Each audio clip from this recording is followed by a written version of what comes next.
15. Refusing sex to the husband. On the basis of the following hadith, it is understood that if a wife refuses sex to her husband, she will be cursed by the angels. Abu Huraira reported from the Prophet, when a husband calls his wife to bed and she refuses, and as a result the husband spends the night in anger, then angels curse the wife all night till dawn. Al-Bukhari, Al-Jami' As-Sahih, Volume 2, page 1257, Hadith number 3237. In order to understand this hadith, the following points need to be understood. Firstly, a husband and wife safeguard the chastity of one another by providing one another a legitimate means of satisfying the sexual urge. The protection of chastity is essential for the preservation of the family unit, the very institution on which the stability of a society hinges. Hence, anything which puts chastity in jeopardy is disliked by the Almighty. Secondly, a man is an adversary of the directive mentioned in this hadith on an equal basis. This is evident from the directive of Ilah mentioned in the Quran in Surah Baqarah verses 226 and 227, in which the Arabs of the pre-Islamic period would swear to sever sexual relationship with their wives because of anger. Although the husbands were prescribed a period of 4 months to decide the fate of their wives by either resuming these relations or divorcing them, it is evident from the directive that in normal circumstances, a husband is not allowed to sever sexual relations with his wife without a valid reason. So much so, if a person swears such an oath, he must break it. Such relations are the right of a wife, and if a husband does not fulfill them, then he can be regarded a criminal both in the eyes of the law and before the Almighty in the hereafter. Thirdly, the basis of refusal by the husband or wife must be taken into consideration. If either of them is tired, sick, or simply not in the proper mood and in the appropriate frame of mind, then this does not entail any wrath of the Almighty. It is only when a spouse starts to deliberately evade such natural needs of the other that the attitude becomes questionable. 16. The right to beat wives. The right given by the Quran to the husbands to physically punish their wives in certain circumstances is an issue which has become a subject of hot debate. The issue needs to be understood in its true perspective. The Quran states, وَاللَّاتِ تَخَافُونَ نُشُوزَهُنَّ فَعِزُوهُنَّ وَاهْجُرُوهُنَّ فِي الْمَضَاجِعِ وَاضْرِبُوهُنَّ فَإِنْ أَطَعْنَكُمْ فَلَا تَبْغُوا عَلَيْهِنَّ سَبِيلًا إِنَّ اللَّهَ كَانَ عَلِيًّا كَبِيرًا. And as for those from whom you fear rebellion, admonish them first, and next refuse to share their beds. And even then, if they do not listen, punish them. Then if they obey you, take no further action against them. Indeed, God is exalted and mighty. Surah number 4, verse 34. The following implications of this verse need to be understood in their proper perspective. A. Firstly, this measure can only be resorted to when a wife starts to challenge the authority of the husband and threatens to disrupt the family setup. It is in fact a last resort to protect the institution of family from breaking up. It must not be resorted to in anything less in severity than a rebellious attitude from the wife. This rebellious attitude is termed as nushuz by the Quran. It has not used the word disobedience. Any difference of opinion or altercation is not to be resolved by this procedure. Disagreements and disputes must be settled mutually. It is only when the wife stands up against the authority of her husband that this procedure be employed. B. Before resorting to physical chastisement, the 2 previous stages mentioned by the Quran must elapse. The husband should first of all admonish his wife and convince her to give up her defiant behavior. He should exercise all the patience he can muster to urge and beseech her to change her stance. If, after repeated pleas and continuous admonition over a considerable span of time, the wife continues to persist in her rebellious attitude, he has the authority to go to the second stage by avoiding marital contact with her. This detachment, it is clear, is a form of reproof and a very strong appeal to the wife to correct herself. Again, this attitude should continue for a substantial period of time so that the point is driven home. It is highly unlikely that most wives would persist in their arrogance after these 2 initial stages. In all probability, patience, forbearance, and restraint would have conquered their hearts. However, even after this stage, if a wife refuses to accept the authority of her husband, the husband has the right to finally resort to gentle physical affliction. C. If the husband is left with no alternative but to physically punish his wife, he must be very careful in this regard and must not wound or injure her. He should remember that this physical chastisement is similar to the one a mother gives to a rebellious son or the one a teacher gives to an unruly student. He must be aware that in case he misuses his authority in any way, he will be held responsible before the Almighty on the day of judgment. In this world also, his wife has the right to report this behavior to the authorities, who can punish him for any misconduct in this regard. D. It finally needs to be understood that all rights must be exercised with prudence, keeping in view the circumstances. Exercising one's right is never obligatory. There can be circumstances in which a person chooses not to exercise this right. 17. The daughter's share in inheritance. The clarification presented in this section is based on Javed Ahmad Ghamedi's view. Why is the share of a daughter one half that of a son? Does this mean that sons occupy more importance than daughters? This issue, too, needs to be understood in its proper perspective. It is a universally acknowledged fact that the extent of help and cooperation which a person receives from his parents, children, and other similar relations has little chances of being paralleled by any other association. Undoubtedly, the world has always considered the kith and kin of a deceased as the rightful beneficiaries of the wealth he has left behind. But certain issues in this regard have always remained unresolved. For example, who among the kindred is nearest with respect to the benefit he holds for the deceased? And how should the inherited shares be ascertained on this basis? In this matter, the extent to which the human mind has faltered and stumbled can be seen from the frequent history these blunders have continued to make. It is not that human endeavor in this regard has fallen prey to any lack of application. Rather, it is due to certain inherent limitations of the human mind which have made the task beyond its reach. Love, hatred, prejudice, and other emotions have made it impossible for human intellect to come to grips with this challenge.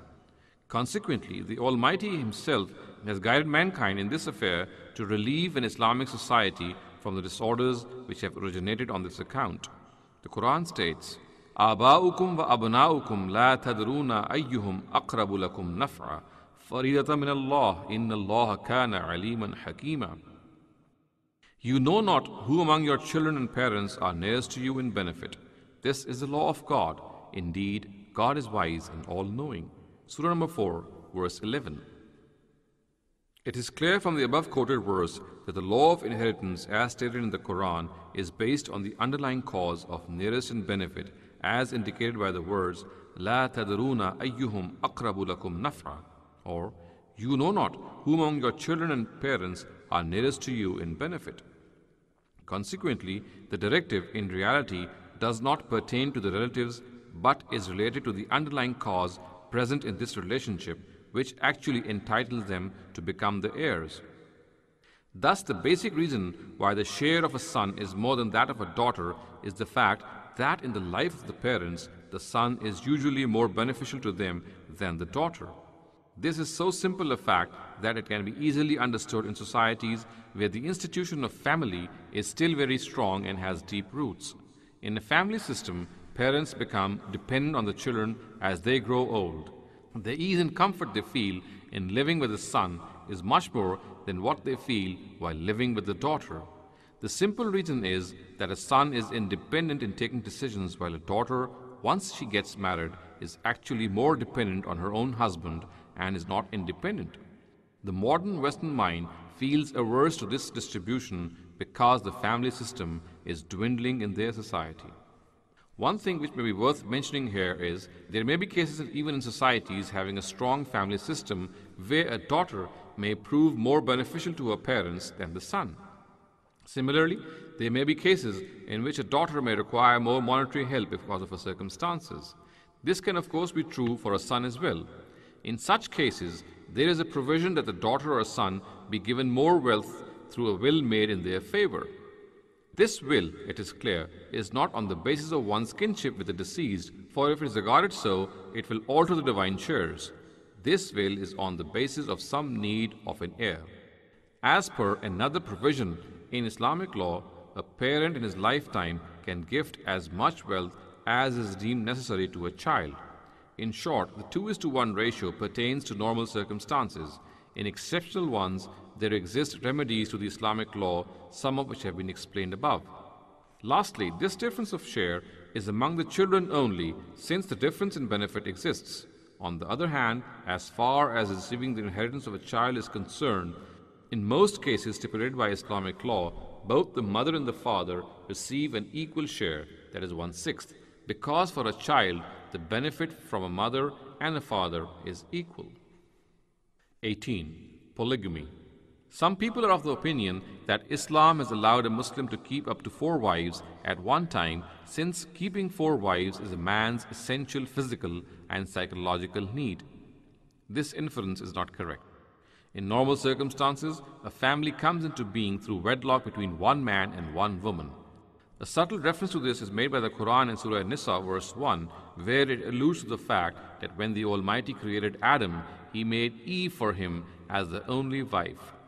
Naturally, had a man physically needed more than one wife, the Almighty would have created more wives for Adam instead of just one.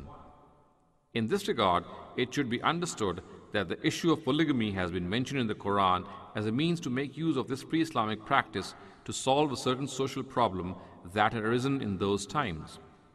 Many men were martyred in various battles, leaving behind orphan children. The Quran appealed to men of that society to come forward to help these orphan children by marrying their mothers, since these mothers, if supported, would be in the best position for their upbringing.